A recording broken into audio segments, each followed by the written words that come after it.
বাড়ির বড়জন, বন্ধু বান্ধব, ছোটরা আমরা অনেক সময় গাল ধরি, তাই তো? এই যে গালটা ধরা হলো, এটা গুড টাচ না ব্যাড টাচ? Very good. এবার দেখো আরেক রকমের গাল ধরা।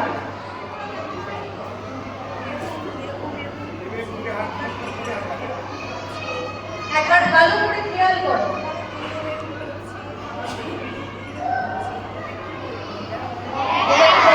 বলবো তো, কেননা আমাদের ওই আবার একই রকম প্রশংসা করার জন্য এইটুকুই যথেষ্ট। এর থেকে বেশি সময় নিয়ে নয়, তার বেশি জায়গা জুড়ে নয়, ঠোঁটে হাত দেওয়া তো নয়। গাল আলাদা, ঠোঁট আলাদা, ঠিক আছে? সঙ্গে সঙ্গে এরকম ঘুরে গিয়ে ঘুরে যাও, জোরে ঘুরে যাও, জোরে ঘুরে যাও, ঠিক আছে? জোরে ঘুরে যাও, একদম না।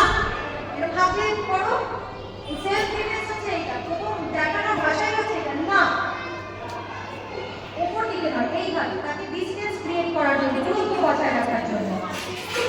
তোমার সঙ্গে তো সে রয়েছে, তোমার পাশে দাঁড়িয়ে রয়েছে,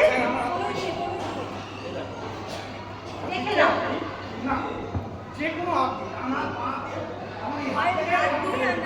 এবং দূরত্ব যাতে বজায় থাকে, তুমি তার থেকে দূরে